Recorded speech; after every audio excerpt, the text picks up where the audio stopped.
Hello my dear students, welcome करता हूं मैं भारत पंचाली और केमिस्ट्री गुरुजी अगेन आप सबका एक बहुत ही ज्यादा इंपॉर्टेंट वीडियो में।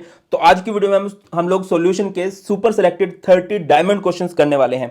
डायमंड क्वेश्चंस का मतलब होता है चुन चुन के क्वेश्चन है, एनसीईआरटी से, प्रीवियस ईयर से, एग्जाम्पलर से, और हर एक कंसेप्ट के आपको कवर किया गया है। आपके चाहे थ्योरेटिकल क्वेश्चन हो, चाहे आपके न्यूमेरिकल्स हो, एक एक टाइप के कई कई न्यूमेरिकल, हर एक टाइप का न्यूमेरिकल कवर किया गया सो दैट कि एग्जाम में कैसे भी क्वेश्चन आए आप बहुत अच्छा स्कोर कर दो। हाँ, बीच में मैंने कुछ क्वेश्चन पूछे हैं और मैं एक्सपेक्ट करूंगा कि आप उनके आंसर जरूर करोगे। ड्यूबल वे में मेहनत होनी चाहिए, है ना। और आप लोगों के कितने चैप्टर कवर हो गया कमेंट सेक्शन में जरूर बताना सो दैट कि मुझे पता चले और हम उस बेस पे मेहनत भी करें। सेफ जोन में जाने के लिए मैं आपको जरूर बोलूंगा कि प्लीज इस चैप्टर का वन शॉट देख लेना सो दैट कि आपको चैप्टर का ओवर आइडिया हो जाए। एनसीईआरटी लाइन बाय लाइन जरूर पढ़ लेना सो दैट कि पूरा मतलब डिटेल में आप चले जाओ। इस चैप्टर के already previous year question MCQ मैंने प्रोवाइड कर दिए हैं और बहुत बढ़िया वाले नोट्स भी आपको ऑलरेडी प्रोवाइड कर दिए हैं। टेलीग्राम पर चैनल है भारत पंचाल सर के नाम से, वो नोट्स आपको उधर मिल जाएंगे। और जो आपके प्रीवियस ईयर हैं, जो आपके एमसीक्यूज हैं, जो आपकी एनसीईआरटी सुपर फास्ट है, एनसीईआरटी लाइन बाय लाइन है, वन शॉट है, उन सब के लिंक आपको डिस्क्रिप्शन में मिलेंगे। और हाँ, अगर आप बोर्ड एग्जाम्स की प्रिपरेशन के लिए सर्च कर रहे हो एक बढ़िया बुक की, तो ये है तुम्हारे भारत सर की केमिस्ट्री की बढ़िया सी बुक। इस बुक में हर वो चीज़ है जो भी आपकी बोर्ड एग्जाम की प्रिपरेशन के लिए नीडेड है। जैसे कि इसमें 1000+ क्वेश्चंस हैं, हर एक चैप्टर के 100+ क्वेश्चन है, सेल्फ प्रैक्टिस क्वेश्चन है, एनसीईआरटी के ट्रिकी क्वेश्चन को एक्सप्लेन किया गया है, टॉपर की आंसर शीट है कि टॉपर आंसर किस तरह से लिखते हैं, है ना। एनसीईआरटी के चैप्टर्स को समराइज किया गया है और इसके अलावा 4 प्रैक्टिस पेपर्स हैं लेटेस्ट पैटर्न पे, तो आपकी बहुत अच्छे से तैयारी हो जाएगी। लिंक इस बुक का भी आपको डिस्क्रिप्शन में मिल जाएगा। तो चलिए स्टार्ट करते हैं सॉल्यूशन के 30 डायमंड क्वेश्चंस की तरफ। तो स्टार्ट करते हैं diamond questions of the chapter solution. सबसे पहला क्वेश्चन है differentiate between molarity and molarity of a solution. Molarity किसे कहते हैं बेटा जी? हम मोलैरिटी कहा जाता है number of moles of solute dissolved in 1 litre solution, ठीक है। और मोलैलिटी किसे कहा जाता है? Number of moles of solute dissolved in 1 kilogram solvent. Focus करने वाली बात यह है कि यहाँ पर हम 1 लीटर सॉल्यूशन की बात करते हैं और यहाँ पर हम 1 किलोग्राम सॉल्वेंट की बात करते हैं। मोलैलिटी को हम कैपिटल एम से रिप्रेजेंट करते हैं, वाइल मोलैलिटी को हम लोग स्मॉल एम से रिप्रेजेंट करते हैं। फॉर्मूला क्या होगा? Number of moles of solute volume of solution in litre, और मोलैलिटी क्या होगा? Number of moles of solute mass of solvent in kilogram. तो यहीं से इसकी यूनिट भी बन जाती है बेटा जी। यूनिट क्या बनेगी? इसकी बनेगी मोल्स पर लीटर और इसकी बनेगी मोल्स पर केजी। जो सबसे इंपॉर्टेंट पॉइंट है, जो डिस्टिंग्विशिंग पॉइंट है, वो है कि मोलैरिटी जो है डिपेंड करती है टेम्परेचर पर। किस तरह से डिपेंड करती है कि अगर टेम्परेचर बढ़ेगा तो वॉल्यूम बढ़ेगा और मोलैरिटी जो है घटेगी। Molarity decreases with rise in temperature. On the other hand अगर आप किसकी बात करते हो? मोलैलिटी की बात करते हो। यहाँ पर मोलैलिटी करेंगे, नोट्स में भी ठीक कर लेना, वैसे तो मैं ठीक करके भेज दूंगा। Molality is independent of temperature. अच्छा, आपसे पूछा जाता है कि प्रेफर किसको किया जाता है, मोलैलिटी को या मोलैरिटी को?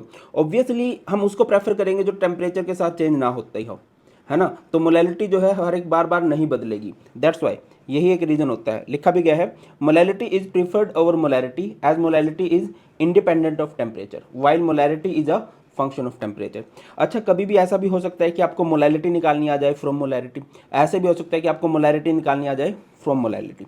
अगर आपको मोलैरिटी निकालनी है, रीटा निकालनी है, रीटा, ठीक है, तो मोदी बाय 1 + ममता बनर्जी, ये स्मॉल एम का मतलब होता है मोलैलिटी, डी का मतलब होता है डेंसिटी, और ये M B molar mass of solute in kilogram लिया जाता है। और अगर आपको मोलैलिटी निकालनी है, मोलैलिटी गिवन है, तो आप कैसे करोगे? 1000 into M, 1000 by D, 1000 into D minus M into M M B. जैसे ये क्या था? Molality molar mass of solute, यहाँ पर molarity into molar mass of solute, और ये किलोग्राम में लेने की जरूरत नहीं, कोई ऑलरेडी हम लोग 1000 लेके चल ही रहे हैं। क्लियर होती है बात? आगे मूव करें भाई, चलिए आगे मूव करते हैं। नेक्स्ट है define the term mole fraction. Mole fraction क्या होता है? फ्रैक्शन ऑब्वियसली रेशियो की बात हो रही है। It is the ratio of number of moles of a component to the number of moles of solution. Means जिसकी भी आपको मोल फ्रैक्शन निकालनी है, मोल फ्रैक्शन को काई से रिप्रेजेंट करते हैं। मोल फ्रैक्शन ऑफ ए निकालना है तो आप लोग क्या लिखोगे? Number of moles of A by में number of moles of solution. इस चैप्टर के अंदर हम बाइनरी सॉल्यूशन की बात करते हैं। बाइनरी मतलब जो 2 कंपोनेंट से मिलकर बनते हैं, तो बाय में लिखेंगे Na + Nb। अगर आपको मोल फ्रैक्शन ऑफ बी निकालना है तो फॉर्मूला हो जाएगा number of moles of B by number of moles of solution. एक दो इंपॉर्टेंट बात ये है, सबसे पहली बात, mole fraction is a unitless quantity, इसकी कोई भी यूनिट नहीं होती। Mole fraction is a unitless quantity. Point number 2, mole fraction is independent of temperature, ये टेम्परेचर पर डिपेंड नहीं करती, is independent of temperature. Point number 3, mole fraction of solution, mole fraction of solution is always 1। मतलब अगर आपको कभी M B दे रखा है, sorry mole fraction of B दे रखी है और मोल फ्रैक्शन ऑफ ए निकालनी है, तो कैसे निकाल सकते हो, 1 माइनस एक्स बी करके। या फिर एक्स बी दे रखा है, एक्स ए निकालना है, एक्स बी निकालना है, एक्स ए दे रखा है, तो 1 माइनस एक्स ए आप लोग कर देने वाले हो।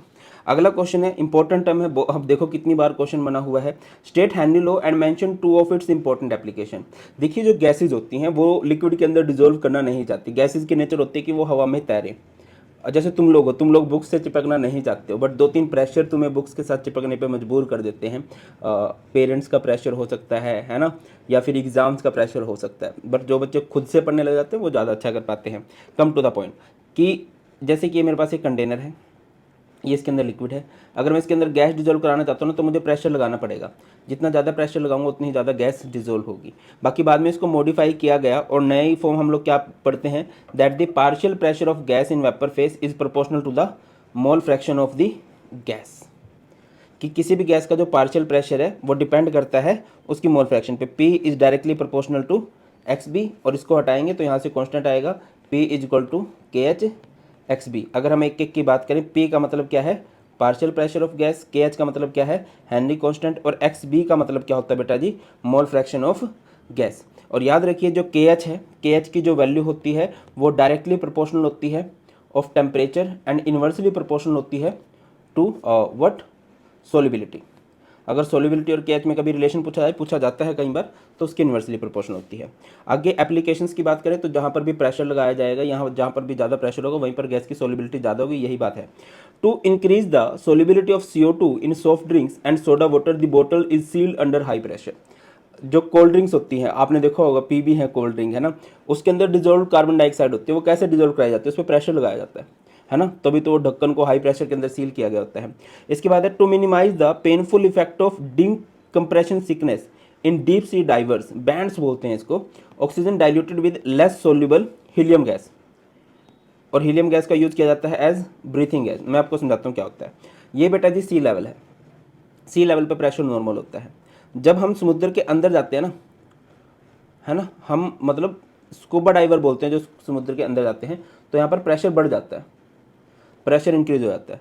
प्रेशर बढ़ेगा तो सोलिबिलिटी भी बढ़ेगी, तो गैस का इनहेल ज़्यादा हो जाएगा। और जब वो स्कूबा डाइवर नीचे से ऊपर आने लगेगा बेटा जी, तो क्या होगा बताइए, तो यहाँ पर गैस रिलीज करेगा, है ना, अंदर बबल्स बनने लगेंगे नाइट्रोजन गैस के, ऑक्सीजन गैस के, और बहुत पेनफुल सा इफेक्ट होता है ये। इसे बैंड्स बोलते हैं, जिसकी वजह से डेथ हो सकती है। तो आप इसको सिंपली लिख सकते हो, to avoid the painful effect of bends oxygen cylinder of scuba divers are filled with less soluble helium gas. क्या होगा, जब वो स्कूबा डाइवर नीचे जाएंगे, प्रेशर बढ़ेगा, तो हम एक लेस सोल्यूबल गैस का यूज करेंगे जो ज़्यादा अंदर नहीं जाएगी, जिसका हम ज़्यादा इनहेल नहीं करेंगे। सिंस उसका ज़्यादा इनहेल नहीं करेंगे तो ज़्यादा एक्सहेल नहीं करना पड़ेगा, तो बैंड्स नहीं होंगे, डेथ नहीं होगी, पेनफुल नहीं रहने वाला है। ठीक है ना। आगे बात करें, eight high altitude the partial pressure of oxygen. देखिए ये सी लेवल है, यहाँ पर प्रेशर नॉर्मल होता है, इससे नीचे जाओगे तो याद रखना प्रेशर बढ़ेगा, प्रेशर बढ़ेगा, और अगर ज़्यादा ऊपर जाओगे तो प्रेशर घटेगा। ठीक है, तो जब ऊपर जाते हैं तो प्रेशर घटता है, सोलिबिलिटी घटेगी, गैस को ऑक्सीजन, जैसे पहले नीचे समुद्र के अंदर क्या हो रहा था, ज़्यादा इनहेल हो रहा था, और ऊपर बड़ी मुश्किल से सांसें आती हैं। तभी देखना जब पहाड़ों में जाते हैं ना तो हो जाता है, दम घुट रहा है भाई, सांस सही से नहीं आ रही है ना। माउंट एवरेस्ट पे बहुत मोटे मोटे बंदे नहीं चढ़ते क्योंकि प्रेशर बहुत कम होता है उधर, है ना। At high altitude the partial pressure of oxygen is less than at the ground level. As a result there is low concentration of oxygen in the blood and tissues of the people living at high altitude. तो जो भी पहाड़ों में जाते हैं, जो भी पहाड़ों में रहते हैं, उनके ब्लड के अंदर, लिविंग टिश्यूज के अंदर कंसंट्रेशन ऑफ ऑक्सीजन कम होगी। इसी को हम फेमस बीमारी बोलते हैं। इस बीमारी को बोला जाता है एनोक्सिया। अनोक्सिया का मतलब होता है लैकनेस ऑफ ऑक्सीजन। इसकी वजह से इंसान सही से सोच नहीं पाता, है ना, हमेशा टायर्ड फील करता है, ये वाला सीन रहता है। अच्छा, जो आपने हेनरी कांस्टेंट वाला कंसेप्ट बताया है, तो देखो बेटा, सोल्युबिलिटी ऑफ गैसेज जो है वो घटती है जब आप टेम्परेचर बढ़ाते हो। आपने देखा होगा कोल्ड ड्रिंक होती हैं, हॉट ड्रिंक नहीं ली जाती है ना, कोल्ड ड्रिंक को गर्म करके नहीं लिया जाता, क्योंकि अगर आप कोल्ड ड्रिंक को गर्म करोगे ना तो उसमें जो डिजोल्व ऑक्सीजन है वो रिलीज हो जाएगी। तो क्या होता है, increase in temperature decrease the solubility of oxygen in blood, या फिर in water. As a result amount of dissolve oxygen decreases, it becomes more difficult to breathe as oxygen is less, hence the aquatic species are more comfortable in warm water. मैं simple शब्दों में बताता हूँ कि जो जलीय जीव होते हैं, जो यहाँ से गिल से सांसें लेते हैं, वो डिजोल्व ऑक्सीजन पर डिपेंड करते हैं। अब डिजोल्व ऑक्सीजन पानी में डिजोल्व रहती है, तो दो ऑप्शन है उनके पास, या तो वो कोल्ड वाटर के अंदर जाए या फिर वो वार्म वाटर के अंदर जाए।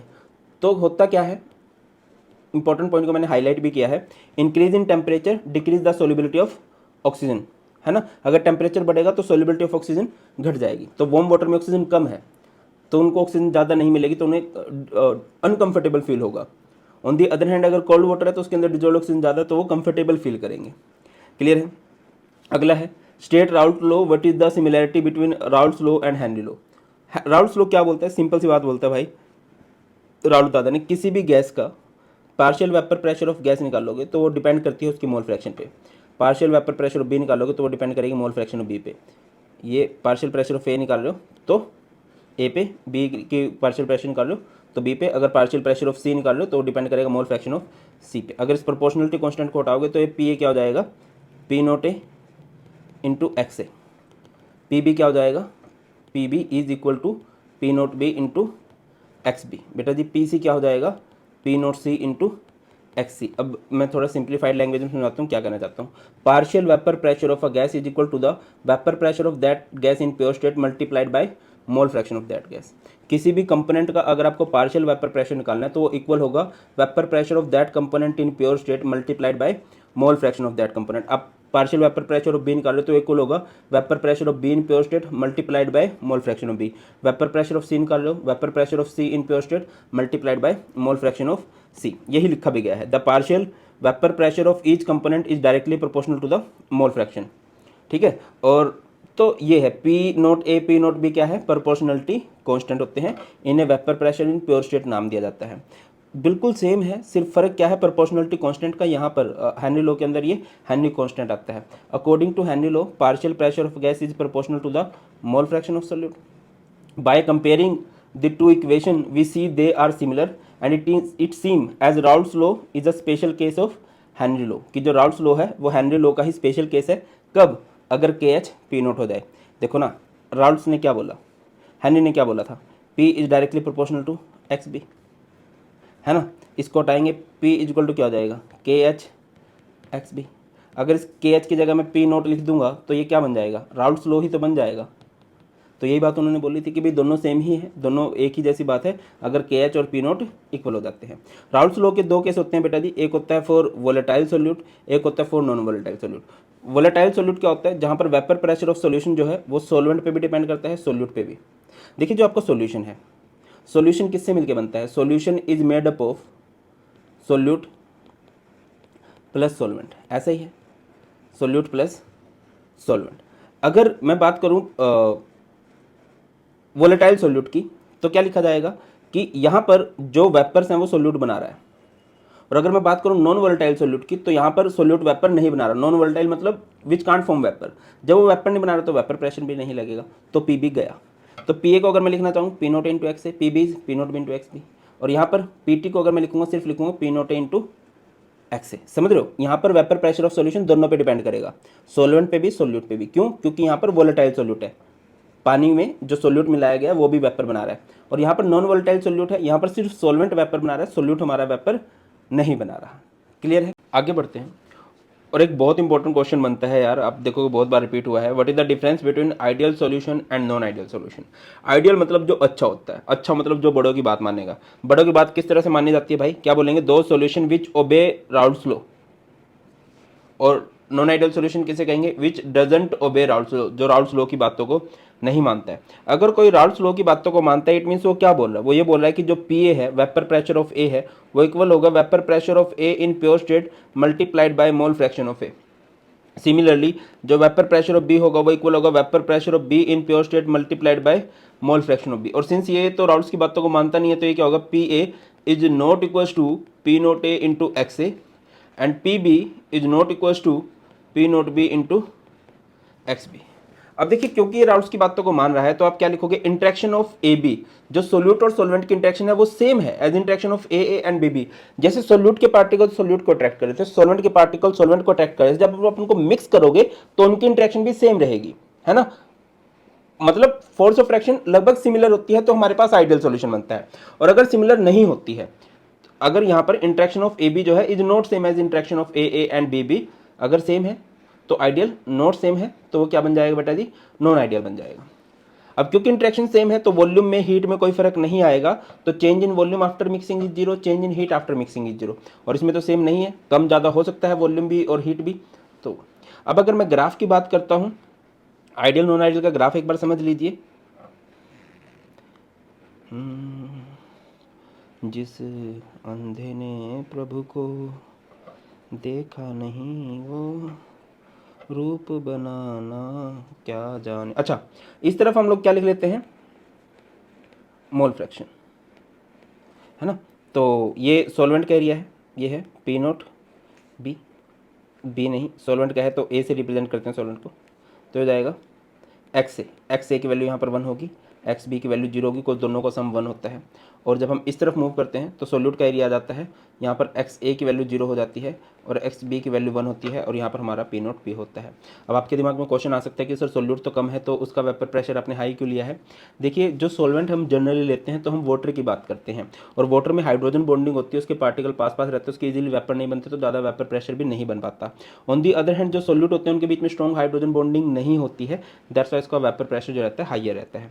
अच्छा, ये सोल्यूट का सॉल्वेंट है, जैसे जैसे सोल्यूट के एरिया में जाएगा इसकी वैल्यू कम होती जाएगी।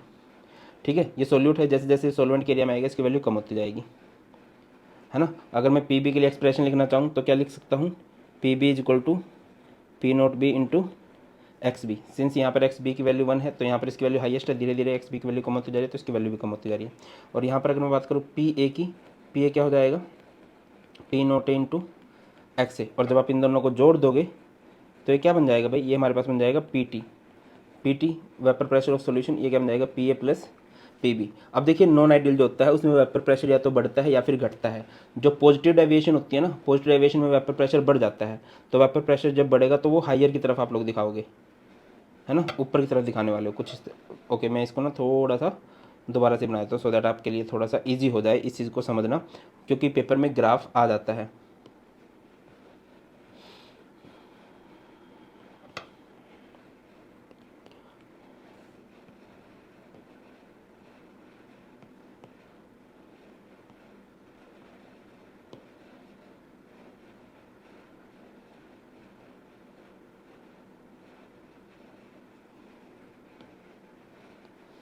देखिए, पॉजिटिव डेविएशन में वेपर प्रेशर जो है ऊपर की तरफ चला जाता है तो ऊपर की तरफ कर दोगे, जो आइडियली आपने एक्सपेक्ट किया था उससे ज़्यादा रहेगा वेपर प्रेशर। और जो नॉन आइडियल है उसमें वेपर प्रेशर नीचे की तरफ चला जाता है, जो आप एक्सपेक्ट करते हो राउल्ट्स लॉ के अकॉर्डिंग उससे कम रहता है। क्यों रहता है वो तो चलो अभी डिफरेंस के पॉइंट आएंगे उसमें आप लोग देख ही लोगे, है ना। ग्राफ थोड़ा ज़रूरी था। आइडियल में इस तरह की लाइन्स है, पॉजिटिव में ऊपर की तरफ और नेगेटिव में नीचे की तरफ ये ग्राफ चला जाता है। आगे समझिए, जो पॉजिटिव डेविएशन है, पॉजिटिव डेविएशन में मेन पॉइंट क्या है कि जो फोर्स ऑफ ट्रैक्शन है वो वीकर होती है सोल्यूट और सॉल्वेंट की, और यहाँ पर जो फोर्स ऑफ ट्रैक्शन है स्ट्रॉन्गर होती है। मैं इसको जनरली बच्चों को ऐसे याद कराता हूँ, फिजिक्स वाला नाइस सर, तुम लोगों ने तो ज़्यादातर ने नहीं देखा होगा, सर को पढ़ाते हो मैंने देखा हुआ है, फिजिक्स वाला नाइस सर। पॉजिटिव डेविएशन में फोर्स ऑफ ट्रैक्शन क्या होगी, वीकर होगी, और नेगेटिव डेविएशन में फोर्स ऑफ ट्रैक्शन क्या होगी बेटा जी, स्ट्रॉन्गर होगी। अब क्योंकि यहाँ पर फोर्स ऑफ ट्रैक्शन पॉजिटिव वाले में वीकर है तो वॉल्यूम बढ़ेगा, अगर पार्टिकल्स के बीच में फोर्स ऑफ ट्रैक्शन वीकर है तो वो ज़्यादा जगह घेरेंगे तो चेंज इन वॉल्यूम पॉजिटिव आएगा, या पॉजिटिव में पॉजिटिव आएगा, चेंज इन हीट भी पॉजिटिव आएगा, वेपर प्रेशर भी बढ़ेगा, नेगेटिव में घटेगा, है ना। और ये जो पॉजिटिव डेविएशन वाले होते हैं ना ये मिनिमम बॉइलिंग एजियोट्रोप्स बनाते हैं, और जो नेगेटिव डेविएशन वाले होते हैं ये मैक्सिमम बॉइलिंग एजियोट्रोप्स बनाते हैं। ये एजियोट्रोप्स क्या होता है सर, एजियोट्रोप्स कहा जाता है कांस्टेंट बॉइलिंग मिक्सचर, ऐसे मिक्सचर जिनका बॉइलिंग पॉइंट कांस्टेंट होता है, those mixtures which have constant boiling point, जिनका बॉइलिंग पॉइंट क्या हो, कांस्टेंट हो। थोड़ा सिंपल और ज़्यादा मतलब बुकिश लैंग्वेज की तरफ थोड़ा चल लेते हैं। These are the binary mixture of solution that have the same composition in liquid and vapour phase and boils at constant temperature. First of all ये कांस्टेंट टेम्परेचर पे बॉइल होते हैं। सेकंड पॉइंट है कि जो उनकी कंपोजिशन है वो सेम रहती है as in vapour phase as well as in liquid phase, कि जो लिक्विड फेस में है जब उबालोगे वेपर बनेंगे उधर भी वही कंपोजिशन मिलेगी। दो तरह के एजियोट्रोप्स होते हैं ब्रो, कौन कौन से, सबसे पहला हमारे पास है मिनिमम बॉइलिंग एजियोट्रोप्स जो जल्दी बॉईल हो जाएंगे, मैक्सिमम बॉइलिंग एजियोट्रोप्स जो लेट बॉईल होंगे। जल्दी कौन बॉईल होंगे, जिनकी फोर्स ऑफ ट्रैक्शन वीकर है, और वीकर किन की थी, जो पॉजिटिव डेविएशन वाले होते हैं। मैक्सिमम जो लेट बॉईल होंगे और लेट कौन बॉयल होंगे, जहाँ पर फोर्स ऑफ फ्रिक्शन स्ट्रॉन्गर है, और स्ट्रॉन्गर कहाँ थी, नेगेटिव डेविएशन वाले में। अच्छा, मैंने इसको एक ऐसा बताया था कि चुन्नू और मुन्नू है, नहीं चुन्नू मुन्नू नहीं, बाबू और सोना है। जैसे तुम में से भी कुछ के होंगे, प्लीज़ कमेंट सेक्शन में बताना किसके बाबू सोना है, किसके नहीं है। फिर पता चल जाएगा ना कि जिसके नहीं है कि चलो यार ये तो कुछ कर जाएगा लाइफ में, ऐसे हम जज कर लेंगे। तो बाबू सोना ने 2 प्रोडक्ट लॉन्च किए, चुन्नू एंड मुन्नू। बाबू ने 10th क्लास तक पढ़ाई की थी, सोना ने 12th क्लास तक पढ़ाई की थी, और उनका जो चुन्नू है वो 5th क्लास तक पढ़ाई करता है। जो इनका मुन्नू है वो 15th क्लास तक, वो ग्रेजुएशन कर जाता है, 15th-16th क्लास तक पढ़ाई की है। अब बाबू या फिर ठीक है ना, तो ये इनसे कम पढ़ा है तो ये मिनिमम है, ये इनसे ज़्यादा पढ़ा है, ये इनसे कम पढ़ा है तो मिनिमम, ये इनसे ज़्यादा पढ़ा है तो ये मैक्सिमम। अगर आप टेम्परेचर में बात करो, मान लो इसका बॉइलिंग पॉइंट 100 डिग्री सेल्सियस, इसका 120 डिग्री सेल्सियस, इसका 50 हो जाए तो इन दोनों से कम है, इसका 150 हो जाए तो इन दोनों से ज़्यादा है, तो ये क्या हो जाएगा, मैक्सिमम बॉइलिंग एजोट्रोप हो जाने वाला है। एग्जाम्पल इथेनॉल प्लस वाटर है, बड़ा फेमस एग्जाम्पल है इथेनॉल प्लस वाटर वाला, ठीक है। और इधर क्या है, नेगेटिव डेविएशन वाले में देखिए, जो पॉजिटिव डेविएशन वाले होते हैं, थोड़ा सा फोकस करना, मैं क्या कहना चाह रहा हूँ, जो पॉजिटिव डेविएशन वाले हैं इसमें पुराने स्ट्रॉन्ग बॉन्ड टूटते हैं, जो नेगेटिव डेविएशन वाले हैं इनमें नए स्ट्रॉन्ग बॉन्ड बनते हैं। मैं एग्जांपल देखने बात करूँ, जैसे क्लोरोफॉर्म एंड एसीटोन है, क्लोरोफॉर्म को अगर आप लिखना चाहो ना ऐसे लिख सकते हो, CHCl3 है ना, ऐसे, ये क्लोरोफॉर्म है। क्लोरोफॉर्म पुरानी फिल्मों में ना हीरोइनों को बेहोश करके किडनैप करने का काम आता था, देखी हो तुमने कभी बॉलीवुड की फिल्में, नहीं देखनी चाहिए अगर देख लियो गलती से कोई तो। और एसीटोन होता है ये, तो यहाँ पे इनके बीच में हाइड्रोजन बॉन्ड डेवलप हो जाता है। अब पहले नहीं था स्ट्रॉन्ग बॉन्ड, बट अभी इनके बीच में स्ट्रॉन्ग बॉन्ड बन गया, और ऐसे स्ट्रॉन्ग बॉन्ड बन जाता है, स्ट्रॉन्ग बॉन्ड बन गया है तो डेविएशन कौन सी होती है, नेगेटिव हो जाती है, ठीक है। अब जैसे हमारे पास इथेनॉल है, इथेनॉल बोले तो दारू दारू दारू है ना, यहाँ पर अगर इथेनॉल के मॉलिक्यूल देखोगे तो इनके बीच में ऑलरेडी बहुत बढ़िया वाला हाइड्रोजन बॉन्ड है। आप इसमें पानी मिला दो, या आप इसमें क्लोरोफॉर्म मिला दो, या आप इसमें एसीटोन मिला दो, तो इसका जो बॉन्ड है, जो पहले से स्टेबल हाइड्रोजन बॉन्ड है, वो टूट जाएगा जब आप इसमें कुछ भी मिलाओगे। फॉर एग्जांपल आपने इसमें क्लोरोफॉर्म मिला दिया तो बॉन्ड टूट जाएगा, आपने इसमें क्लोरोफॉर्म मिला रहे हो, जो आप एसीटोन मिला रहे हो, तो बॉन्ड क्या होगा बेटा जी, टूट जाएगा, स्ट्रॉन्ग वाला। तो यहाँ पर कौन सी डेविएशन आपको देखने को मिलेगी, नेगेटिव डेविएशन आप लोगों को देखने को मिलेगी। आगे बढ़ते हैं, कोलिगेटिव प्रॉपर्टीज चैप्टर का बहुत इंपॉर्टेंट टॉपिक है। कोलिगेटिव प्रॉपर्टीज क्या होता है, डेमोक्रेसी की तरह, जैसे डेमोक्रेसी नंबर ऑफ वोट्स पे डिपेंड करती है, वैसे colligative property number of particles पे डिपेंड करती है। क्या लिखोगे, those property which depends upon number of moles of solute particle doesn't depends upon nature of solute और solvent are called colligative property.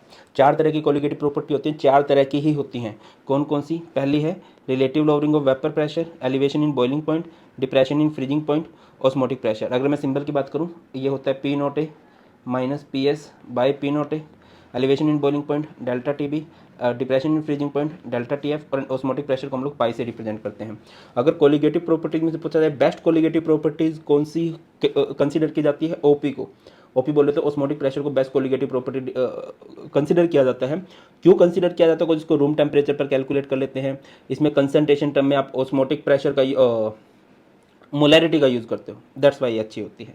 अगला है ऑस्मोसिस वाला, एक बढ़िया कंसेप्ट आ जाता है। ऑस्मोसिस में क्या होता है मैं आपको समझाता हूँ, समझ के चलना। जैसे कि हमने 2 कंटेनर लिए, ठीक है, ये वैसे तो आप लोगों ने वन शॉट देखा ही हुआ है, बस मैं ये सोच रहा हूँ कि ठीक है दोबारा से फील आ जाए सबको। और यहाँ पर हमने SPM लगा दिया, यहाँ पर हमारे पास पानी है, यहाँ पर भी पानी है, यहाँ पर पानी में कुछ मिला भी दिया है, तो यहाँ पर हाई कंसंट्रेशन है, या फिर ये कह लीजिए हमारे पास सॉल्यूशन है, यहाँ पर हमारे पास लो कंसंट्रेशन है। तो क्या होगा बेटा जी, ये लो टू हायर जो फ्लो हो रहा है इसे ऑस्मोसिस बोलते हैं, इसको OLH भी याद बोलते हैं। ऑस्मोसिस प्रोसेस में लोअर कंसंट्रेशन के पार्टिकल्स हायर की तरफ मूव करते हैं थ्रू एक अरेंजमेंट है, सेमी परमेबल मेम्ब्रेन, एक छलनी है ना, इसी को हम लोग ऑस्मोसिस बोलते हैं। क्या है, the spontaneous flow of low concentration particle towards high concentration particle through semi permeable membrane. जो ऑस्मोटिक प्रेशर है वो डिपेंड करता है कंसंट्रेशन पे एंड टेम्परेचर पे। तो ऑस्मोटिक प्रेशर को ऐसे लिख सकते हैं, pi is directly proportional to C, pi is directly proportional to T, combine करते हैं pi is C into T, तो पाई इज इक्वल टू क्या हो जाएगा, C into R into T, where R is gas constant, ठीक है ना। Reverse osmosis क्या होता है बेटा, जब आप ऑस्मोटिक प्रेशर से ज़्यादा प्रेशर लगा देते हो ना, अच्छा ऑस्मोटिक ऑस्मोसिस क्लियर है ना, ऑस्मोसिस को रोकने के लिए जो प्रेशर लगाते हैं, that pressure is osmotic pressure. और अगर आपने ये प्रेशर बढ़ा दिया, ऑस्मोसिस से भी ज़्यादा प्रेशर लगा दिया, तो रिवर्स ऑस्मोसिस हो जाती है, जिसे हम लोग आरओ बोल देते हैं, है ना। If more than osmotic pressure is applied on solution side so that solvent particle move from high concentration side to lower concentration side through semi permeability. High से लो की तरफ सॉल्वेंट के मॉलिक्यूल जाने लग जाएंगे, तो वो रिवर्स हो जाता है। लो से हाई ऑस्मोसिस, हाई से लो रिवर्स ऑस्मोसिस। क्लियर है। आइसोटोनिक सॉल्यूशन कौन से होते हैं? ऐसे सॉल्यूशन जिनका ऑस्मोटिक प्रेशर सेम होता है। हाइपरटोनिक अगर किसी का ऑस्मोटिक प्रेशर ज़्यादा है, हाइपोटोनिक अगर किसी का ऑस्मोटिक प्रेशर कम है। देखो अगर दो सॉल्यूशन है, जैसे इसमें पाई ए इक्वल्स टू है पाई बी, और अगर ऐसा है पाई एक्स पाई वाई, जैसे एक्स का ऑस्मोटिक प्रेशर ज़्यादा है तो इसे हम लोग क्या बोलेंगे? हाइपरटोनिक सॉल्यूशन, और इसे क्या बोलेंगे? Hypotonic solution. जो हाइपरटोनिक है, जिसका ऑस्मोटिक प्रेशर ज़्यादा है, उसकी कंसंट्रेशन भी आपको ज़्यादा मिलेगी, और जिसका ऑस्मोटिक प्रेशर कम है उसकी कंसंट्रेशन भी आपको क्या मिलने वाली है बेटा जी? कम कंसंट्रेशन मिलने वाली है। आगे बढ़ते हैं। ऑस्मोटिक प्रेशर जो है उसको एडवांटेज है दूसरे मेथड पे, मैंने आपको बताया भी था, क्योंकि इसको रूम टेम्परेचर पे मेजर किया जा सकता है and its magnitude is very large. इसकी जो वैल्यू आती है वो बहुत ज़्यादा आती है, वो बाकी सबकी वैल्यू बहुत कम आती है ना। और इसमें क्या होता है भाई? कंसंट्रेशन टर्म के रूप में is used, concentration term used is molarity. बाकी में आप या तो मोलैरिटी का यूज़ करते हो या फिर किसका यूज़ करते हो? मोल फ्रैक्शन का यूज़ करते हो। क्लियर है। आगे बढ़ते हैं और बात करते हैं अबाउट एबनॉर्मल मॉलिक्यूलर मास, कि हमारे पास एबनॉर्मल मॉलिक्यूलर मास क्या है। देखिए नाम से क्लियर है, जो नॉर्मल ना हो।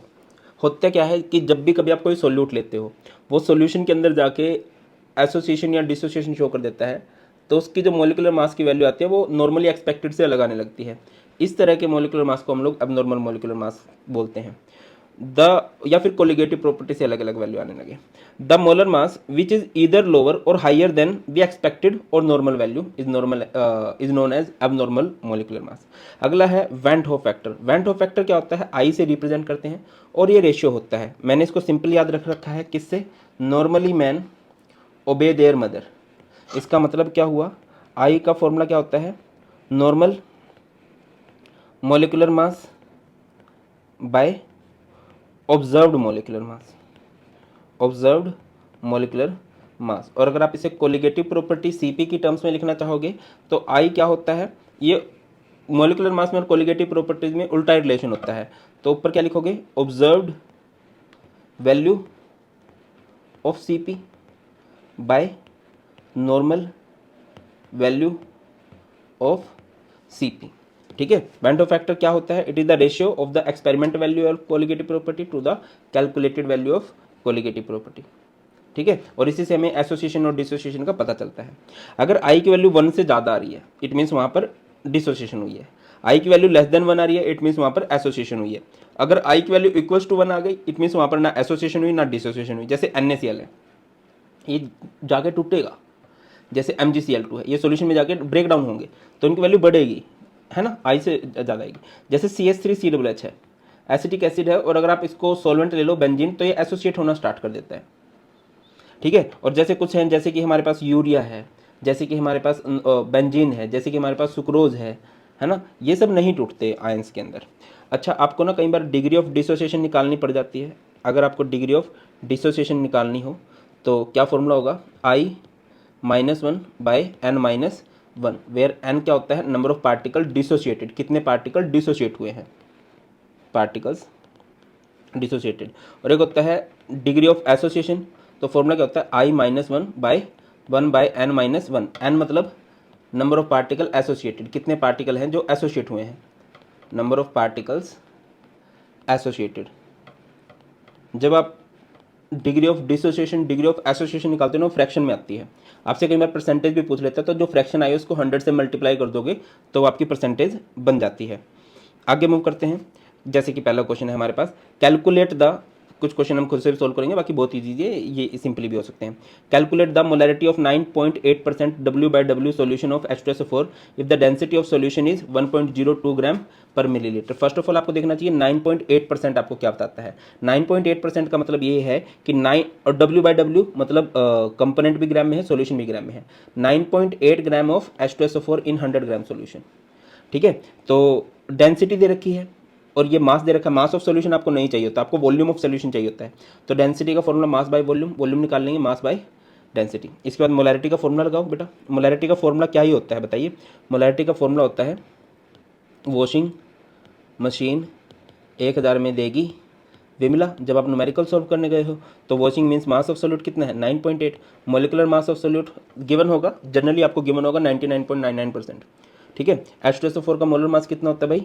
98 होता है, इंटू में 1000, एंड वॉल्यूम कितना आया था 100 बाय में 1.02 जो था वो ऊपर चला जाएगा। इसका डेसिमल हटा दोगे अपॉन में 10 आ जाएगा, तो ये कैंसिल। 1.02 मोलैरिटी, मोलर इसकी यूनिट होती है या मोल्स पर लीटर। अगला सॉल्यूशन है a solution of glucose whose molar mass is 180 gram per millilitre in water is labelled as 10% by mass, मतलब ये मास बाय मास है। What would be the molarity and molarity of the solution? तो देखिए यहाँ से mass of solute हमें पता चलता है 10 ग्राम है ना। हमें यहाँ से मास ऑफ सॉल्यूशन भी पता चल ही जाता है। मास ऑफ सॉल्यूशन कितना है 100 ग्राम है। तो फर्स्ट ऑफ ऑल अगर मुझे मोलैलिटी निकालनी है, मोलैलिटी का फॉर्मूला क्या होगा? वॉशिंग मशीन 1000 में आएगी वॉशिंग टन से, है ना। ये जो छोटा टाइम होता है इट मीन्स मोलैलिटी होते हैं। मास ऑफ सॉल्यूट कितना दे रखा है 10, मोलर मास ऑफ सॉल्यूट कितना है 90 इंटू में 1000, एंड मास ऑफ सॉल्वेंट कितना है भाई 90 ग्राम है। सॉल्वेंट देखिए जब सॉल्यूट 10 है सॉल्यूशन 100 है तो सॉल्वेंट कितना बनेगा? सॉल्यूट और सॉल्वेंट मिलकर सॉल्यूशन बनाते हैं ना। जब सॉल्यूट 10 ग्राम हो गया सॉल्यूशन 100 ग्राम हो गया तो सॉल्वेंट 90 बचा। ठीक है, यहाँ से जो भी करोगे सॉल्व करके आंसर आ जाएगा, कमेंट सेक्शन में बताना। और मोलैरिटी जब निकालनी है तो आपको वॉल्यूम चाहिए, तो वॉल्यूम का फॉर्मूला क्या हो जाएगा?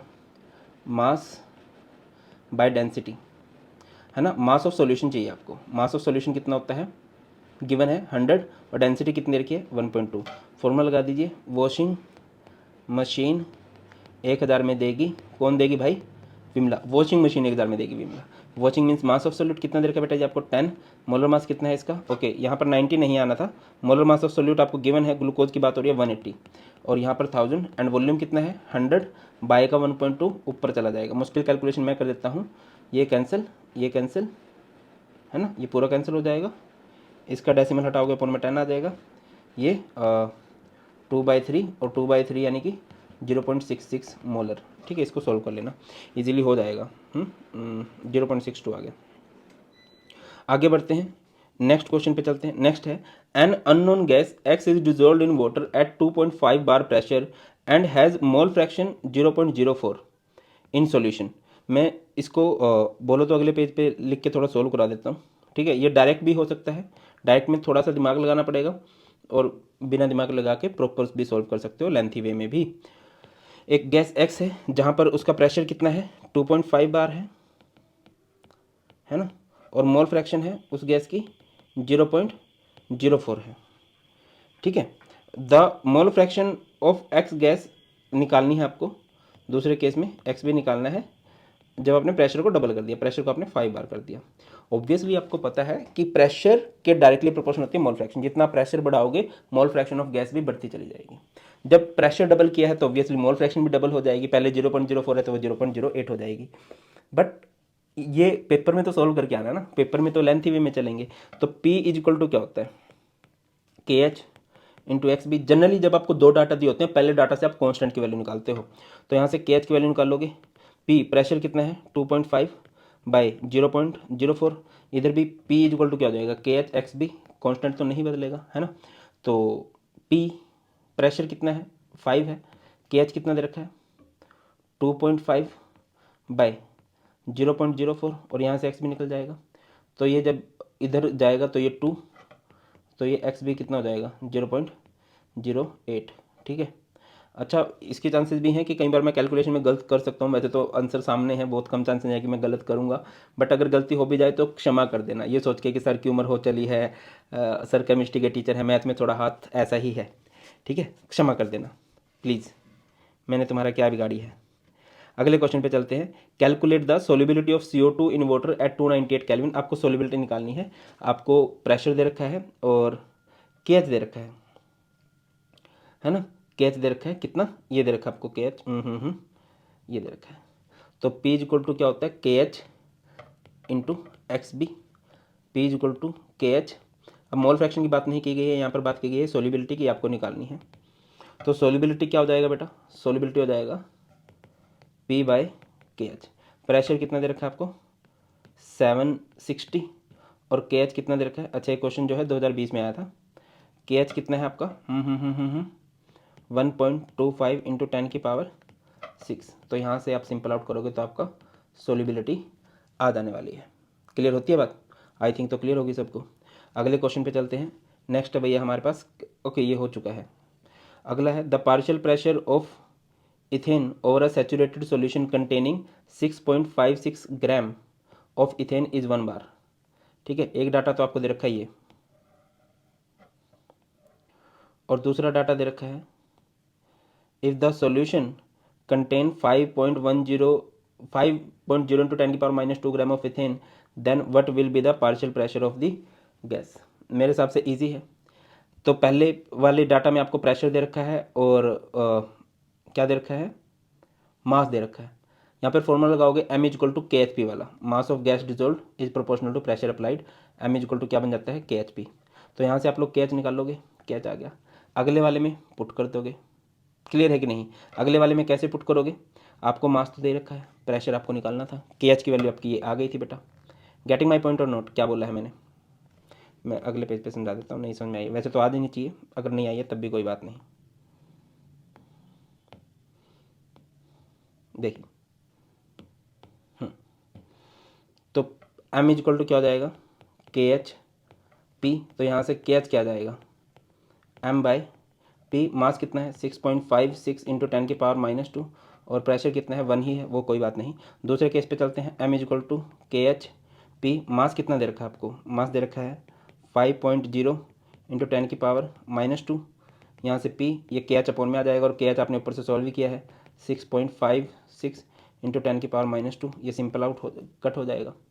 ठीक है, जो भी आएगा यहाँ से प्रेशर आपका सोल्व हो जाएगा। अच्छा, मैं सोल्व करने में ज़्यादा टाइम नहीं लगा रहा हूँ, मुझे लगता है ये तो मैथ है, सिंपल से आप लोग calculate the boiling point elevation for a solution prepared by adding 10 gram of CaCl2 to 200 gram of water. देखिए इसको करना कैसे था, मैं आपको बताता हूँ। बॉइलिंग पॉइंट एलिवेशन निकालना है, यानी कि आपको क्या निकालना है, डेल्टा टी बी। बेटा जी मैटर करता है आपका वे, बॉइलिंग पॉइंट एलिवेशन, और 10 ग्राम है ऑफ सोल्यूट, यानी कि मास ऑफ सोल्यूट आपको दे रखा है 10 ग्राम। मोलर मास ऑफ CaCl2 आपको दे रखा है 111 ग्राम पर मोल। कहाँ दे रखा है सर, ये देखो। ठीक है, उसके बाद चलो तो के बी फॉर वाटर आपको गिवन है, के बी कितना दे रखा है 0.52। बस डेल्टा टी बी का फॉर्मूला क्या होता है। अच्छा, CaCl2 है, CaCl2 एक सोल्ट होता है, ये ब्रेक डाउन हो जाता है आयंस के अंदर, किसके अंदर Ca2 positive plus 2Cl negative. तो यहाँ से I की वैल्यू क्या आएगी 3 आएगी। तो डेल्टा टी बी का फॉर्मूला होता है K B into M, but क्योंकि यहाँ पर I भी है तो I into K B into m. तो यहाँ से I कितना है 3 है, और के बी कितना है बेटा 0.52 है।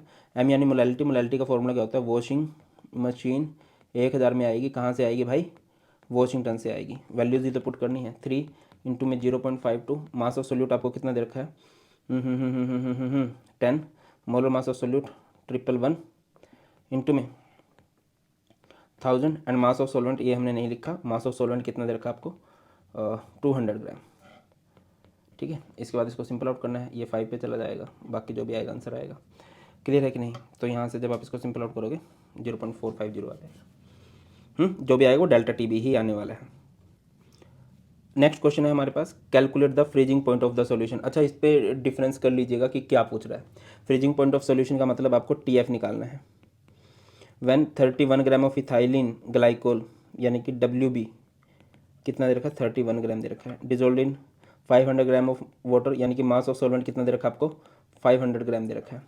KF दे रखा है आपको कितना 1.86 केल्विन kg पर मोल। बड़ी बदतमीजी की है कि इन्होंने इथाइलिन ग्लाइकोल का मोलिकुलर मास नहीं दिया है, दिया होना चाहिए था 12 दूनी 24, और ये 6 और 16 दूनी ऑक्सीजन का 16 दूनी 32, 6 और 4 10 और 2 12 62।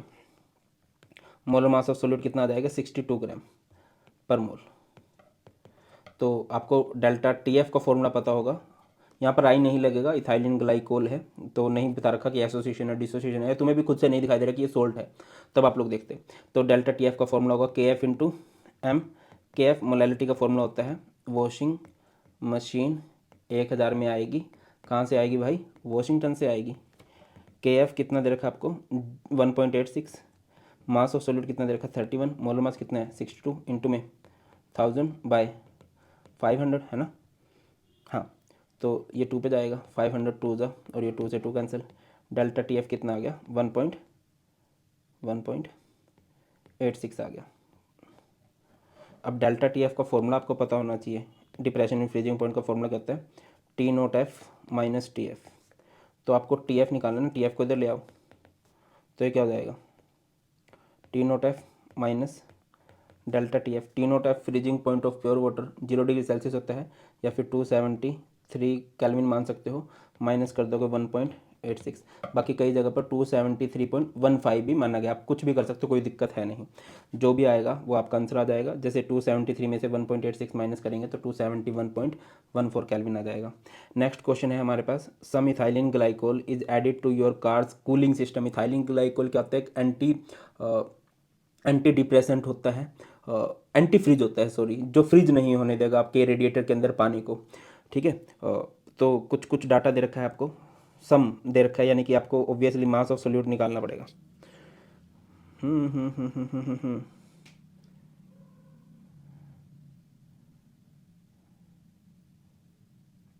आई डोंट थिंक ये पूरा आपको क्वेश्चन सही से इन्होंने दे रखा है। Some ethylene glycol is added to WB। Molar mass देख लीजिए एक बार, molar mass of ethylene glycol कितना होता है, molar mass of ethylene glycol CH2 OH का ट्वाइस, ये 12 14, ये 14, ऑक्सीजन 16 और 1 17, ये 34, 4 दूनी 8, 4 12, 1 6। ओके, तो ये 62 ग्राम पर मोल। उसके बाद है मोलर मास ऑफ सॉल्वेंट दे रखा है, मास ऑफ सॉल्वेंट कितना दे रखा है आपको, 5 kg यानी कि 5000 ग्राम। तो यहाँ से if the freezing point of water glycol solution कितना है, -15 डिग्री सेल्सियस है, यानी कि डेल्टा टी एफ आपको दे रखा है -15 डिग्री सेल्सियस, मतलब 15 डिग्री सेल्सियस कम हुआ है वो, तो आप इसको 15 केल्विन लिख सकते हो। सर कैसे लिख सकते हो, देखिए डेल्टा टी एफ का फॉर्मूला क्या होता है, T note F minus T F. T note F is freezing point of water जो कि 0 है, सेल्सियस में तो 0 मान लेंगे ना, माइनस में फ्रीजिंग पॉइंट ऑफ सोल्यूशन कितना है, -15 डिग्री सेल्सियस, तो कितना आ जाएगा 15 डिग्री सेल्सियस। ये डेल्टा टी एफ आया है, और जो डिफरेंस होता है वो इक्वल होता है, चाहे सेल्सियस में हो चाहे केल्विन में हो। ठीक है, और बस, और तो आई डोंट थिंक कुछ आपको गिवन है। डेल्टा टी एफ का फॉर्मूला क्या होता है, डेल्टा टी एफ का फॉर्मूला होता है के F into m. K F m यानी मोलैलिटी, मोलैलिटी का फॉर्मूला वॉशिंग मशीन 1000 में आएगी, कहाँ से आएगी बेटा जी, वॉशिंगटन से। ठीक है ना, तो डेल्टा टी एफ कितना दे रखा है 15, के एफ आपको दे रखा है, के एफ को अगर आप ध्यान से देखोगे ये आपको के एफ दे रखा है, लिख लो के एफ कितना दे रखा है 1.86 केल्विन kg पर मोल। के एफ कितना है 1.86, मास ऑफ सोल्यूट कितना है 62, मोलर मास ऑफ सोल्यूट कितना है, मास ऑफ सोल्यूट तो हमें दे ही नहीं रखा, मास ऑफ सोल्यूट तो यहाँ से निकाल लेंगे। मोलर मास ऑफ सोल्यूट 62 है, इंटू में 1000/5000 है ना, तो ये आ जाएगा 5। इसका डेसिमल हटा दो, अपॉन में 100 आएगा, ये 62 3 हो जाएगा है ना, और ये 3 5 पे जाएगा, ये 2500 आ गया क्या, इसका डेसिमल, ये 62 3 जा, आई थिंक 2500 ग्राम आया है मास ऑफ सोल्यूट, मिराकल हो गई। जस्ट अ मिनट बेटा, के एफ आपका 1.86 से हटाने के लिए 100, मास ऑफ सोल्यूट नहीं पता, मोलर मास 62 पुट किया आप लोगों ने। ये 1000 है, 5000 है, ये 5 पे गया, ये 62 3 जा 186, ये 3 ऊपर से दोनों 3 5 15 आ गया है ना, तो ये अपॉन में है, उधर जाके मल्टीप्लाई हो गया, 5 5 25, ये 100 भी उधर मल्टीप्लाई हो गया। मेरे हिसाब से यहाँ से मास ऑफ सोल्यूट जो है वो आपका 2500 ग्राम्स आ गया है। थोड़ा आराम से पेशेंस से सोचना, जनरली इजी क्वेश्चन आते हैं, बट एक दो ट्रिकी भी आ जाता है, ये मुश्किल नहीं है, ट्रिकी है। आपसे जो जनरली डाटा पूछा जाता है वो नहीं पूछा गया। Okay okay okay okay okay okay okay okay okay okay आगे मूव करते हैं। नेक्स्ट क्या दे रखा भैया आपको, जस्ट अ मिनट बेटा, इधर आ जाइए, वो गलत है, ये वाला सही है। ठीक है, तो यहाँ से डेल्टा टी बी निकालना था आपको, delta T B equal to क्या होता है, K B into m. K B molality का फॉर्मूला, वॉशिंग मशीन 1000 में आएगी, कहाँ से आएगी, वॉशिंगटन से, के बी आपको कितना दे रखा है, के बी 0.52, ये देख लीजिए बेटा, के बी भी आपको दे रखा है, लिख सकते हो आप, के बी गिवन है, कितना है 0.52 केल्विन के जी पर मोल, ठीक है इसमें। तो मास ऑफ सोल्यूट कितना आया है, अभी सॉल्व भी किया था 2500, मोलर मास ऑफ सोल्यूट कितना है 62 है, इंटू में 1000, and mass of solvent in gram कितना है 5000 है, ठीक है ना।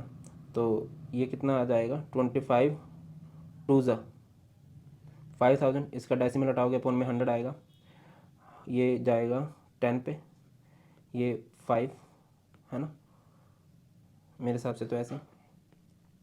तो डेल्टा टी बी क्या जाएगा 5/62 इंटू में 52 भी है 52, ठीक है, 2 पे कैंसिल हो सकते हैं, 31 आ जाएगा, ये कितना आ जाएगा 26 आ जाएगा, और ये 26 5 25 बचे 125, 26 पंजे 130, और ये 31, 3 चौके 12, 4 पॉइंट समथिंग आएगा, है ना डेल्टा टी बी। यहाँ से आपको क्या निकालना था, what is the boiling point of solution, यानी कि डेल्टा टी बी तो आ जाएगा बेटा जी, मेरे हिसाब से मैं कर लेता हूँ 130, ये 31 रफ में कर देता हूँ, 130 31, ये 4 पे जाएगा 124, ये 60 डेसिमल 31, ये 29, ये कितने में जाएगा 3 में 27, लगभग 9 पे 4.2 आ जाएगा अप्रोक्स करके, है ना। ये मैं अप्रोक्स मान रहा हूँ, आप लिख सकते हो अप्रोक्स 4.2। तो डेल्टा टी बी का फॉर्मूला क्या होता है बेटा जी, डेल्टा टी बी का आपका फॉर्मूला होता है T B minus T naught B. तो ये क्या हो जाएगा, ये टी नोट बी इधर आ जाएगा, delta T B plus T naught B is T B. तो डेल्टा टी बी कितना है 4.2, और boiling point of pure solvent water की बात की गई है, कितना होता है 100 डिग्री होता है, ये कैल्विन में बात करोगे तो 373 है ना, इसको जोड़ दोगे तो ये 377.2 कैल्विन। एक बार क्रॉस चेक आप लोग खुद से भी कर लेना, ठीक है ना। तो ये थोड़ा ट्रिकी क्वेश्चन था, ये इधर गलत है, मतलब मैं फुली श्योर हूँ कि यार ये गलत है, ठीक है, इसको आप ना ही देखो तो अच्छा चलेगा। चलिए अगला क्वेश्चन देख लेते हैं। 1 gram of a non electrolyte solute dissolved in 50 gram of benzene lower the freezing point of benzene by 0.40 kelvin, the freezing point depression constant is this, find molar mass. इस तरह के क्वेश्चन बहुत ज़्यादा बन सकते हैं, तो एक बार देख लेते हैं। आपको क्या देखा डब्ल्यू बी कितना है 1 ग्राम डिजोल्व इन कितने में दे रखा है भाई, बेंजीन में कितना दे रखा है 50 gram, lower the freezing point delta T F कितना दे रखा है 0.40 kelvin, the freezing point depression constant यानी कि आपको क्या दे रखा है के एफ दे रखा है बेटा, कितना दे रखा है 5.12 केल्विन के जी per mole. Molar mass of solute निकालना है, यानी कि आपको एम बी निकालना है। तो यहाँ से formula delta T F is equal to K F into m, K F m यानी मोलैलिटी, मोलैलिटी का फॉर्मूला वॉशिंग मशीन 1000 में आएगी, कहाँ से आएगी वॉशिंगटन से। तो ये हमारा फॉर्मूला होगा डेल्टा टी एफ का। मोलर मास ऑफ सोल्यूट को इधर लेके जाओगे, ये क्या बन जाएगा के एफ इंटू में डब्ल्यू बी इंटू में 1000 by delta T F W A जी। के एफ कितना दे रखा आपको K F 5.12, W B mass of solute कितना है 1 इंटू में 1000, डेल्टा टी एफ कितना है 0.40 इंटू में मास ऑफ सोल्वेंट 50। इसके बाद जो भी आएगा सॉल्व करके आंसर आ जाएगा, और जब सॉल्व करोगे तो कितना आएगा 256 ग्राम आएगा। अगला क्वेश्चन है calculate the boiling point of solution, यानी कि आपको क्या निकालना है टी बी निकालना है, और प्रिपेयर्ड बाय डिजोल्विंग 50 ग्राम, यानी कि मास ऑफ सोल्यूट दे रखा है 15 ग्राम। NaCl का मोलर मास कितना होता है भाई, Na का होता है 23, Cl का होता है 35.5, 58.44 दे रखा है, मैं बोलूँगा 58.5 लिख लो, ज़्यादा पुराना क्वेश्चन है ना। और भाई आपको दे रखा है वाटर मास ऑफ सॉल्वेंट कितना दे रखा है, मास ऑफ सॉल्वेंट आपको दे रखा है 250 ग्राम। के बी दे रखा है, के बी कितना दे रखा है 0.512। तो डेल्टा टी बी, अब सिंस NaCl एक सोल्ट है, NaCl को डिसोशिएट कर दोगे आयंस के अंदर, जब कुछ नहीं दे रखा तो आप 100% डिसोसिएशन मान के चलते हो, तो आई की वैल्यू यहाँ से क्या हो जाएगी 2। तो delta T B is equal to i into में के बी इंटू में एम, आई 2 है, के बी कितना है, के बी आपको दे रखा है 0.512, एम यानी मोलैलिटी, मोलैलिटी वॉशिंग मशीन 1000 में आएगी, कहाँ से आएगी, वॉशिंगटन से, 2 इंटू में 0.512, मास ऑफ सोल्यूट है 15, मोलर मास 58.5 इंटू में 1000 एंड मास ऑफ सोल्यूट कितना दे रखा है 250। मुश्किल कैलकुलेशन मैं कर देता हूँ, ये जाएगा 4 पे। इसके बाद आप लोगों ने कमेंट सेक्शन बताना आंसर, बिल्कुल भी नहीं देखना। अगला क्वेश्चन है ना, नेक्स्ट क्वेश्चन है हमारे पास, a solution prepared by dissolving 8.95 milligram क्या होगा भाई, तो of a gene fragment in 35 millilitre of water. तो यहाँ से W B mass of solute अगर मैं बात करूँ 8.95 मिलीग्राम है, तो इसको 10⁻³ ग्राम लिख सकते हो। Millilitre of water has an osmotic pressure. देखो बेटा यहाँ पर सोलवेंट दे रखा है और देखिए सोल्यूट बिल्कुल ना के बराबर है, तो ये वॉल्यूम ऑफ सोल्यूशन भी मान सकते हो आप। वॉल्यूम इन मिलीलीटर कितना दे रखा है 35 मिलीलीटर। ऑस्मोटिक प्रेशर पाई आपको दे रखा है कितना 0.335 टोर, है ना। और आपको टेम्परेचर दे रखा है 25 डिग्री सेल्सियस। टेम्परेचर को आप क्या मान लोगे, 25 डिग्री सेल्सियस है तो 298 केल्विन। आपको मोलर मास ऑफ सोल्यूट निकालना है। पाई का फॉर्मूला क्या होता है, pi equal to C into में आर इंटू में टी, और सी यानी मोलैरिटी वॉशिंग मशीन 1000 में देगी कौन, विमला, इंटू में आर इंटू में टी, ये पाई। ये ज़्यादा पुराना क्वेश्चन है, आर की वैल्यू आपको गिवन रहती है, यहाँ पर आर की वैल्यू 0.0821 है, जनरली 8.314 चल जाती है, ठीक है ना। तो क्या रहेगा, यहाँ से एम भी निकालना है ना, W B by pi into में 1000 by volume in millilitre into में आर इंटू में टी। वॉल्यूम मिलीलीटर में लिया है तभी आपने ऊपर 1000 लगाया है, बस पुट कर देना। क्या है 8.95 इंटू 10⁻³ पाई कितना है 0. कितना भाई 335 टोर है। आप उसको एटमॉस्फेरिक में कन्वर्ट करोगे, डिवाइड कर दोगे 760 से, ठीक है। वॉल्यूम आपको दे रखा है कितना 35, उसके लिए ऊपर 1000 लगा ही दिया। सोल्व करोगे कितना आ जाएगा 14193.29 ग्राम पर मोल। अगला है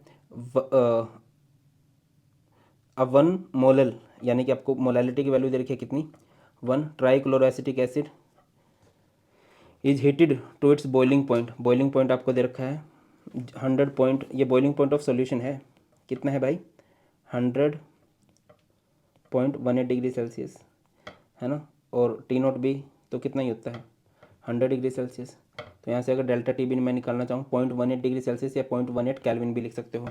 तो डेल्टा टी बी का फॉर्मूला क्या हो जाएगा, i into K B into m. K B आपको दे रखा है क्या, के बी नहीं दे रखा बदतमीजों ने भाई, के बी गिवन होता है बेटा जी, इस क्वेश्चन में कुछ गलती हुई है। के बी मिसिंग हुआ है, के बी गिवन होगा कितना 0.512। तो यहाँ से आई निकल जाएगा, ये delta T B by K B into m. Delta T B कितना है 0.18, के बी कितना है 0.512, एम मोलैलिटी 1 मोलल बोल दिया ना, तो मोलैलिटी तो 1 हो ही गई, इसके बाद कर लेना था। आई कितना आएगा 0.35। एक छोटा सा क्वेश्चन पूछता हूँ, सिंस आई की वैल्यू 0.35 आ गई, इट मीन्स ये जो सॉल्यूशन है इसने एसोसिएशन शो की है, डिसोसिएशन शो की है, या नो एसोसिएशन नो डिसोसिएशन वाला कंसेप्ट है, कमेंट सेक्शन में बताना। अगला क्वेश्चन है हमारे पास, the boiling point elevation of 0.30 gram acetic acid in 100 gram benzene is 0.0633। तो यहाँ से क्या आएगा, मास ऑफ सॉल्यूट कितना दे रखा है 0.30 ग्राम, मास ऑफ सॉल्वेंट कितना दे रखा है आपको 100 ग्राम, है ना। एलिवेशन बॉइलिंग पॉइंट कितना दे रखा है 0.0633 केल्विन, है ना। मोलिकुलर मास ऑफ सॉल्यूट आप लोगों को निकालना है, एंड के बी दे रखा आपको 2.53 केल्विन के जी पर मोल। तो delta T B equal to क्या है, फॉर्मूला लगाओगे के बी एम वाला, और यहाँ से क्या हो जाएगा भाई, वैसे तो इन्होंने बात पूरी नहीं की, यहाँ पर दूसरा कंसेप्ट भी लग सकता है, बट ठीक है। के बी और मोलैलिटी का फॉर्मूला वॉशिंग मशीन 1000 में आएगी, कहाँ से आएगी वॉशिंगटन से, डेल्टा टी बी। तो यहाँ से क्या हो जाएगा, मोलर मास ऑफ सोल्यूट निकालना ना, तो इसको इधर ले जाएंगे, ये हो जाएगा K B W B delta T B into में 1000, और इधर आएगा बेटा mass of solvent in grams. तो के बी कितना है आपके पास, के बी 2.53 इंटू में मास ऑफ सॉल्यूट कितना दे रखा है 0.30 और डेल्टा टी बी कितना है 0.0633 इंटू में 1000 एंड मास ऑफ सॉल्वेंट कितना है 100 है। इसके बाद इसको सिंपल आउट कर दोगे तो आपका मोलर मास ऑफ सॉल्यूट आ जाएगा। यूनिट लिखना कंपलसरी है, यूनिट होंगी ग्राम पर मोल करके, ठीक है ना। अच्छा आगे भी कुछ था क्या? ओके क्वेश्चन पूरा नहीं पढ़ा। What conclusion can you draw about the molecular mass of solute in the solution. Conclusion का मतलब ये है कि यहाँ पर एसोसिएशन हुई है, यहाँ पर डिसोसिएशन हुई है। तो यहाँ से अच्छा मैं क्या बोल रहा था, क्योंकि आपको ये दे रखा था ना एसिटिक एसिड इन बेंजीन है, तो आपको भी पता है कि एसिटिक एसिड इन बेंजीन है तो वहाँ पर क्या होगी, क्या होगी, एसिटिक एसिड इन बेंजीन है। एसिटिक एसिड इन बेंजीन का मतलब वहाँ पर एसोसिएशन होती है वैसे भी, ठीक है। मोलर मास ऑफ सोल्यूट देख लेना, मोलर मास ऑफ सोल्यूट कितना आया है भाई आपका यहाँ से, जब आपने यहाँ से सोल्व किया तो 120 ग्राम पर मोल आया। तो वेंटो फैक्टर निकालोगे, आई का फॉर्मूला क्या होता है, normal molecular mass by observed molecular mass. Normal molecular mass CH3COOH का कितना होता है बेटा, समझ में आया आपने क्या किया, आपने यहाँ से मोलिकुलर मास ऑफ सोल्यूट निकाल दिया। मैंने सिर्फ यहाँ तक पढ़ा था calculate the molecular mass of solute, but question आ गया था what conclusion can you draw, तो यहाँ से आपको एसोसिएशन डिसोसिएशन भी निकालना था। नॉर्मल मोलिकुलर मास कितना होता है एसिटिक एसिड का, कार्बन का 12, हाइड्रोजन का 3, कार्बन का 12, ऑक्सीजन का फिर 16, फिर 16 और फिर 1, ये होता है 60। और ऑब्जर्व कितना आया है 120, तो आई की वैल्यू कितनी आई है 1/2 0.5। और जब लेस देन 1 आती है इट मीन्स वहाँ पर क्या हुई है, वहाँ पर एसोसिएशन शो की गई है। क्लियर है, आगे मूव करते हैं। नेक्स्ट क्वेश्चन है भाई हमारे पास, okay, calculate the boiling point of 1 molar aqueous solution whose density is this of KBr। ये थोड़ा ट्रिकी है।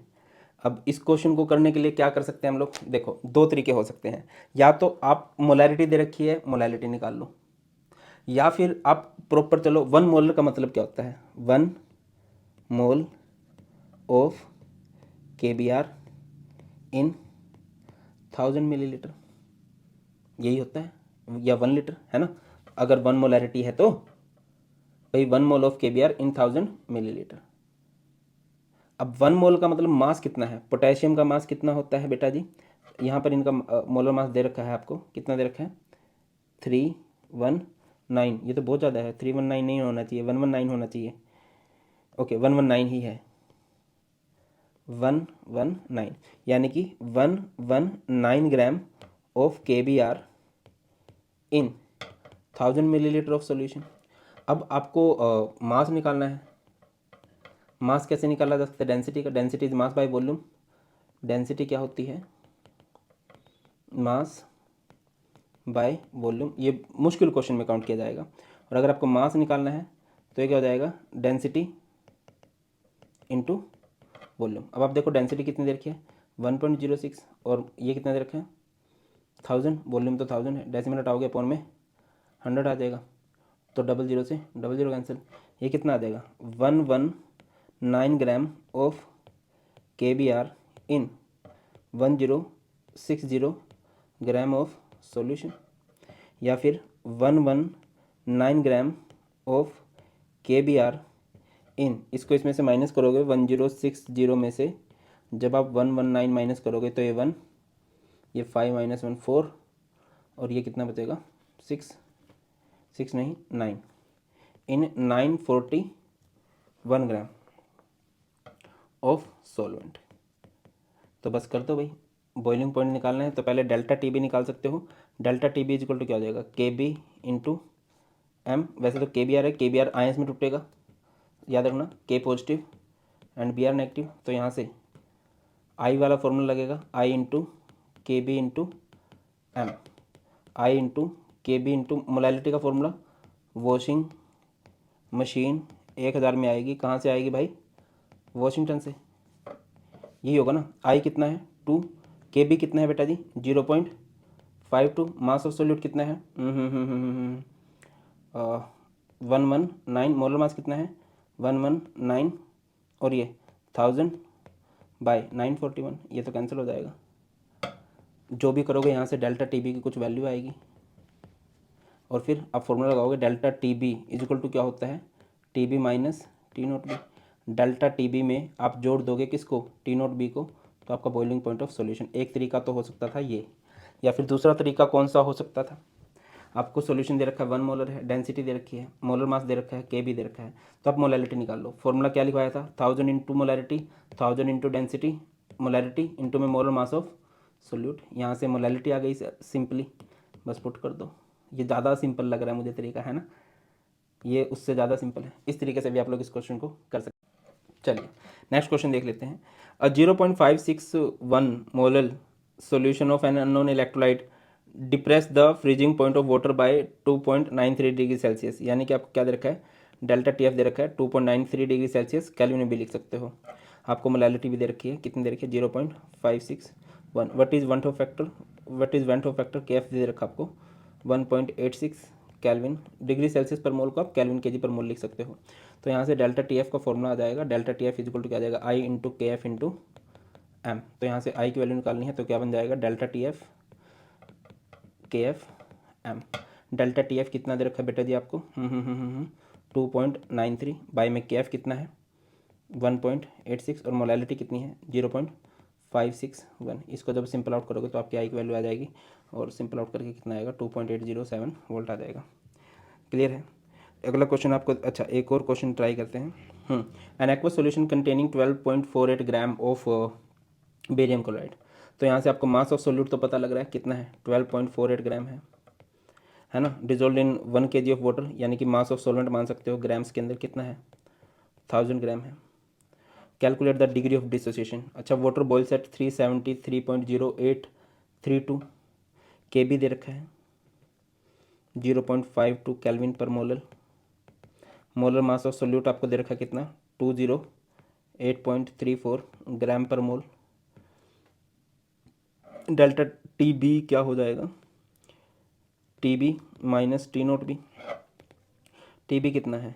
373.0832 minus boiling point of pure solvent कितना होगा? 373। तो बेटा जी जब आप इसको लिखोगे तो कितना आएगा ये? 0.0832 केल्विन। तो यहाँ से delta T B is equal to, barium chloride है ना, बेरियम क्लोराइड को ब्रेक डाउन कर लो, आयंस में टूटेगा, BaCl2 किस में टूटेगा? Ba2 पॉजिटिव में और 2Cl नेगेटिव में। तो आई की वैल्यू यहाँ से कितनी आ गई बेटा? 3 आ गई। Delta T B is i into K B into m, है ना? आई कितना है? Okay okay okay okay okay okay okay okay okay okay okay आपको डिग्री ऑफ डिसोसिएशन निकालना है।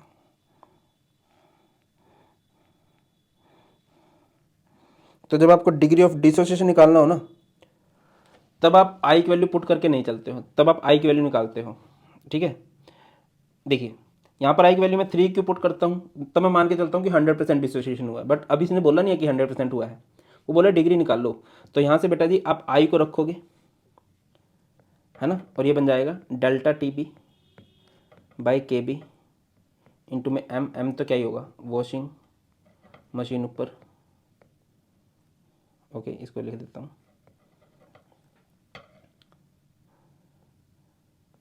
ये क्या हो जाएगा? वॉशिंग मशीन 1000 में आएगी, कहाँ से? वॉशिंगटन से। तो आई क्या हो जाएगा? यहाँ से आई को रख लो, आई क्या हो जाएगा? डेल्टा टी बी इंटू में M B WAG mass of solvent in gram by WB into में 1000 कर दीजिए। कितना दे रखा है delta T B? Delta T B आपका है 0.0832। मोलर मास ऑफ सॉल्यूट कितना दे रखा है? 208.34। ये ना बहुत पहले इतनी मुश्किल कैलकुलेशन आती थी, आजकल नहीं आती है, मैं होनेस्टली बोल रहा हूँ। और मास ऑफ सॉल्वेंट कितना दे रखा है? 1000 दे रखा है। मास ऑफ सॉल्यूट कितना है? 12.48 दे रखा है, और इंटू में 1000 है। मुश्किल कैलकुलेशन कर देता हूँ, 1000 से 1000 तो कैंसिल हो जाएगा। आई की वैल्यू निकालोगे यहाँ से, आई की वैल्यू आएगी, कुछ भी आएगी, आई की वैल्यू फॉर एग्जांपल आपकी आएगी 2.67 आएगी। सोल्व कर लेना, 2.67 ही आएगी। ठीक है, आपको क्या निकालना है? Degree of dissociation. Degree of dissociation का फॉर्मूला क्या होता है? I-1 bye n-1। आई की वैल्यू जो आपने अभी कैलकुलेट की है कितनी है? 2.67 -1 बाई एन, कि अगर BaCl2 टूटता तो कितने पार्टिकल में टूटता? 3 में, 3 -1। यहाँ से जो भी करोगे सिंपल आउट करके आपका आएगा, कितना आएगा? 0.835। ये डिग्री ऑफ डिसोसिएशन है, और अगर परसेंटेज में निकालोगे 100 से मल्टीप्लाई करोगे तो 83.5%। यहाँ से डिग्री ऑफ डिसोसिएशन आ जाएगी। ठीक है बेटा, आई की वैल्यू कितनी आनी थी, आई की वैल्यू यहाँ से 2.67 आनी थी। बाकी बताना आप लोगों की आई है कि नहीं इतनी। अगले क्वेश्चन की तरफ चल पड़ते हैं।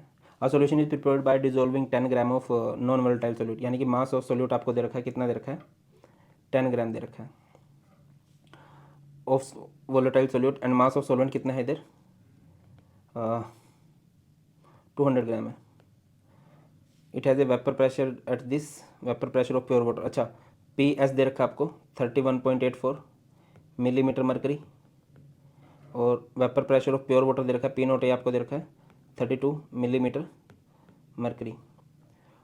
सॉल्वेंट वाटर है तो मोलर मास ऑफ वाटर कितना आएगा, 18 आ जाएगा। आपको क्या निकालना है, मोलर मास ऑफ सोल्यूट, यानी कि आपको एम बी निकालना है। तो क्वेश्चन क्या बनेगा, P note A minus P S by P note A is equal to N B by N A. यहाँ से P note A minus P S by P note A is equal to N B, यानी washing machine, W B by M B, और इसकी भी upon में करोगे तो क्या होएगा, ये बन जाएगा डब्ल्यू ए और इसका एम में ऊपर। पी नोट ए कितना दे रखा आपको 32, पी एस कितना है आपका 31.84 बाय में 32, और इज इक्वल टू में क्या बनेगा, मास ऑफ सोल्यूट कितना दे रखा है आपको 10, मोलर मास ऑफ सोल्यूट तो चलो निकालना ही है, मोलर मास ऑफ सोल्वेंट 18 है, बाय में 200 है। इसको जब आप सिंपल आउट कर ही लोगे मेरे हिसाब से, है ना, ये कितना आएगा 0.16 बाई 32, और यहाँ से ये जीरो से ये जीरो कैंसिल हो जाएगा, इसका डेसिमल अपॉन में 100, ये जीरो से ये जीरो कैंसिल, 16 दूनी 32, 2 से 2 कैंसिल, और मोलर मास कितना आएगा 180 ग्राम पर मोल। करके देख लेना, इतना ही आएगा। Yes calculate the mass of a non volatile solute that should be dissolved in 114 gram of octane to reduce its pressure to 80%। ये भी क्वेश्चन थोड़ा सा इजी ही है। आपको mass of non volatile solute निकालना है ना, डब्ल्यू भी निकालना है। मोल मास ऑफ सोल्यूट आपको दे रखा है 40 ग्राम पर मोल, और मास ऑफ सोलवेंट आपको दे रखा है 114 ग्राम, और मोलर मास ऑफ सोलवेंट कितना होगा इसका कैलकुलेट कर 12×8=96, और ये 118 नहीं 18, तो ये कितना बनेगा 114 ही बनेगा। मोलर मास कितना बनेगा 114 ग्राम पर मोल, है ना। Vapour pressure of P note A अगर मैं मान के चलूँ कितना है 1 एटमॉस्फेरिक है, तो रिड्यूस कर दिया है कितना, that should be dissolve in octane to reduce its pressure to 80%, 80% reduce 80% तक हो गया है, यानी कि 1 एटमॉस्फेरिक का 80% कितना बनेगा 0.8 atm। तो यहाँ से P note A minus P S by P note A is equal to N B by N A. यहाँ से P note A minus P S by P note A is W B by M B, और ये N A W A क्या होगा W A M A, 1 minus 0.8 by 1, W B हमें नहीं पता है, मोलर मास ऑफ सोल्यूट हमें पता है 40 है, इनटू में एम ए कितना है, ये एम ए है, बहुत गंदी राइटिंग है, एम ए कितना है 114 बाई 114, तो ये 0.2 इंटू में 40 इज डब्ल्यू बी, है ना।